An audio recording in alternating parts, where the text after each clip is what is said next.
तो कैसे हैं दोस्तों। जैसा कि हमने पिछली वीडियो में पढ़ा कि कौन सी नदी कहाँ स्थित है, क्या किस नदी का क्या लोकेशन है, उन सभी के बारे में हमने डिटेल में पढ़ा। ठीक है, तो आज हम लोग इसमें पढ़ने वाले हैं सिंधु नदी तंत्र। ठीक है, सिंधु नदी तंत्र में कौन सी ऐसी उसकी सिंधु की सहायक नदियाँ हैं जो उसको इतना विशालकाय बना देती हैं, या उसके दाहिने हाथ की कौन सी नदियाँ आकर के मिलती हैं और बाएं हाथ से कौन सी नदियाँ आकर के मिलती हैं। आखिर ये नदियाँ कहाँ पास मिलती हैं और इन नदियों का नाम क्या है, ये सब हम इस वीडियो में कवर करने वाले हैं। ठीक है, तो चलिए देखते हैं सिंधु नदी तंत्र। तो ये जो आपकी ये जो मेन रिवर दिख रही है, ये आपकी है सिंधु नदी तंत्र।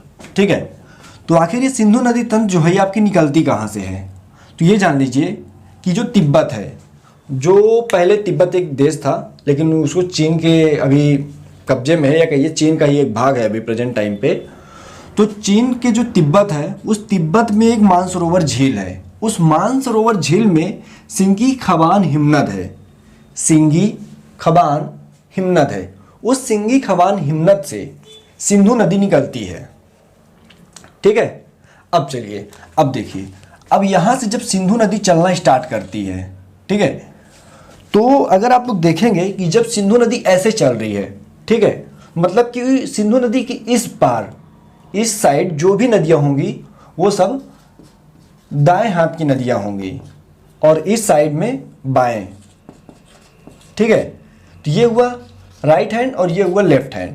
तो इस आधार पर हम लोग ये कह सकते हैं कि जब नदी चलती है जिस दिशा में, उसी हिसाब से हम लोग अपने आप को खड़ा कर लें तो उससे हम लोग ये अंदाज़ा लगा सकते हैं कि राइट की कौन सी नदियाँ होंगी और लेफ्ट की कौन सी नदियाँ होंगी। ठीक है, ये कॉन्सेप्ट आप लोग क्लियर कर लीजिए क्योंकि ये बहुत ज़्यादा इंपॉर्टेंट है। ठीक है, अब देखिए, अब यहाँ पास आपकी आती है एक बाएं भाग में एक नदी आकर के मिलती है। ठीक, अब इस नदी का नाम क्या है।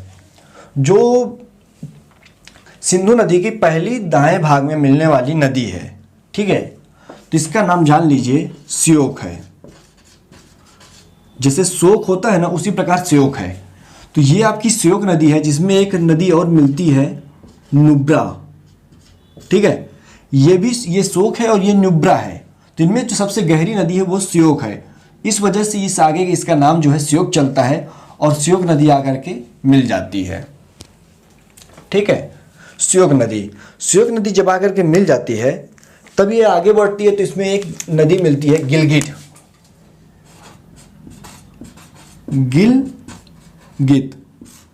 ठीक है, कहीं कहीं इसको गिलगिट भी पढ़ते हैं लेकिन वास्तविक में ये गिलगित है।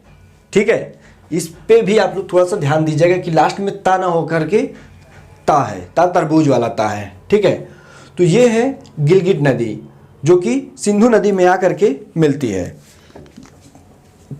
फिर है आपकी अगली इंपॉर्टेंट रिवर, ये है आपकी स्वात और ये है आपका काबुल।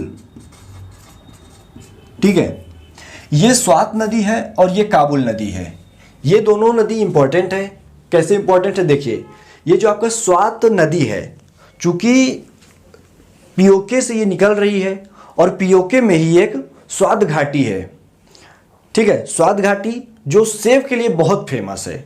ठीक है, और तो स्वात घाटी के साथ साथ ये स्वात नदी है जो सिंधु नदी की सहायक नदी है। ठीक है ना, इसको साथ में याद रखिएगा, काबुल और स्वात नदी। काबुल स्वात के बाद है आपकी ये आएगी कुर्रम नदी। कुर्रम जैसे कोई कुकर्म नहीं कर देता है, कुकर्म मतलब बुरे कर्म, तो वही है कुर्रम नदी जो कि सिंधु नदी में आकर के मिलती है। और इसकी आखिरी जो इंपॉर्टेंट रिवर है दाहिने साइड की, वो होगी गोमल। ठीक है, तो ये हो गई गोमल नदी।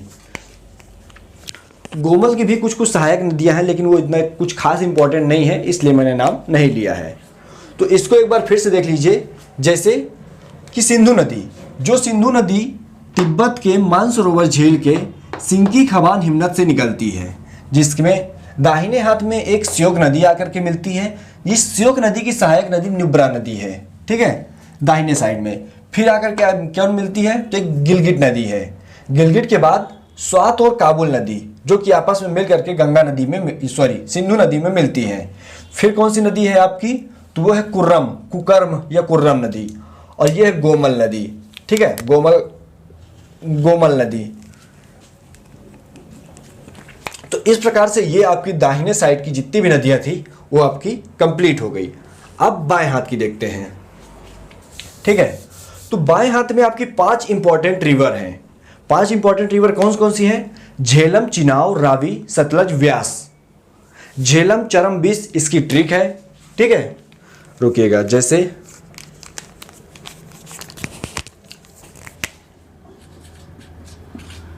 झेलम, चरम, बिस।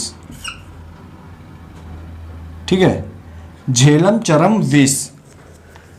तो इसको ये आखिर कैसे, इसका फुल फॉर्म क्या है, तो अभी मैं इसमें लिख रहा हूं, फिर मैं आपको इससे इसको रिलेट करवाऊंगा। ठीक है, तो सबसे पहली हमारी नदी जो है वो है झेलम नदी। झेलम नदी जो बेरीनाग झील से निकलती है, झेलम नदी बेरीनाग झील से। ठीक है, और इसकी एक इम्पॉर्टेंट नदी है जिसे हम लोग किशन गंगा के नाम से जानते हैं।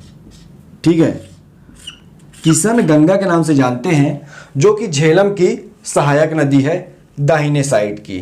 ठीक है, इसके बाद झेलम के बाद है आपकी चिनाव नदी। चिनाव, इसको कहीं कहीं आप लोग पढ़ेंगे चेनाव। चिनाव और चेनाव दोनों कहीं कहीं अलग अलग नाम मिलता है, लेकिन मैंने चिनाव लिखा हुआ है। ठीक है ना, चिनाव नदी जो है ये आपकी 2 नदियों से मिलकर बनती है। कौन कौन सी वो नदियां हैं, तो एक का नाम है चंद्रा और दूसरे का नाम है भागा। ठीक है, तो ये 2 नदियां, एक है चंद्रा और एक है भागा। तो ये कहाँ से निकलती हैं, तो ये बड़ा लाचा से निकलती है, चंद्रा और भागा, और ये जब आपस में मिल जाती है तो इसी का नाम पड़ता है चिनाव, और इसी चिनाव में झेलम नदी आकर के मिल जाती है। ठीक है ना, तो ये हो गई आपकी झेलम, चिनाव। अब इसके नीचे है रावी नदी। रावी, पहले एक सीरियल भी आता था, अगर आप लोग को याद होगा, रावी बनी रविंदर, पता नहीं कैसे याद आ गया, तो वही है, ये रावी नदी है। ठीक है, जो कहाँ से निकलती है, रोहतांग से निकलती है रावी नदी, और झेलम नदी में मिल जाती है। ठीक है, इसके बाद है, ये है आपकी व्यास नदी। ठीक है, व्यास नदी। तो व्यास नदी कहाँ से निकलती है, तो व्यास नदी आपकी जो निकलती है वो व्यास कुंड से निकलती है, और आखिर किस में मिलती है, तो ये मिलती है सतलज नदी में। सतलज। ठीक है, ये जो है सतलज नदी कहाँ से निकलती है, राकसताल झील से निकलती है, और ये जब आगे बढ़ती है तो इसमें व्यास नदी दाहिने साइड से मिल जाती है। ओके, अब देखिए, अब ये नदियाँ जो है यहाँ पास आपस में मिलती हैं, और ये जो प्लेस है जहाँ सिंधु नदी और इन नदियों का जब ये संगम होता है, ये जहाँ दोनों नदियाँ आपस में मिलती हैं, इसे हम लोग पंचनद के नाम से जानते हैं। पंचनद। ठीक है, इसे हम लोग पंचनद के नाम से जानते हैं। तो ये पंचनद में मिलती हैं, और आखिर में सिंधु नदी जो है अरब सागर में मिल जाती है। इससे अब देखिए, इन नदी को हम लोग याद कैसे करेंगे, झेलम, चिनाव, रावी, सतलज, व्यास। ठीक है, तो इसके लिए आप लोग ये याद रखिएगा, जैसे झे से झेलम, चा से चिनाव, रा से रावी। ठीक है, वी से विस और सा से सतलज। झेलम, चिनाव, रावी, सतलज, व्यास। मैंने इसको कैसे याद किया है, झेलम, चिनाव, रावी और सतलज, व्यास, क्योंकि सतलज में ही व्यास नदी मिलती है। तो आप लोग इसको ऐसे भी याद कर सकते हैं, ये झेलम, चिनाव, रावी, व्यास, सतलज ऐसे पढ़ सकते हैं, जिसमें आपको कंफर्टेबल फील हो। ठीक है, और जहाँ आप 2 से 3 बार इसको अच्छे से पढ़ लेते हैं, तहाँ आपके एकदम माइंड में सेट हो जाएगा ये चीज़। ठीक है, तो झेलम, चरम, बिस ये इन 5 की ट्रिक है। और ये भी बता दूं कि ये 5 नदियाँ पहले पंजाब में बहती थी। ठीक है, पंजाब में बहती थी, इस वजह से पंजाब का नाम पंजाब पड़ा। ठीक है, लेकिन अभी वर्तमान में जब से बंटवारा हो गया है भारत पाकिस्तान का, तब से सिर्फ वहाँ 3 नदियाँ हैं। उसका जो आधा भाग है पंजाब का है वो पाकिस्तान में चला गया है। तो ये रहा आपका सिंधु नदी तंत्र, ठीक है, सिंधु नदी तंत्र। तो इसमें जितने भी आपके क्वेश्चन बन सकते थे मैंने आपको पूरा कंप्लीट करा दिया है। अब नेक्स्ट वीडियो में किसी और नदी के बारे में हम लोग पूरा डिटेल करेंगे, या गंगा नदी या फिर ब्रह्मपुत्र नदी। हो सके तो आप लोग पढ़ के आए ताकि और जल्दी समझ में आए। बाकी आज के लिए इतना ही, मिलते हैं नेक्स्ट वीडियो में। Thanks for watching.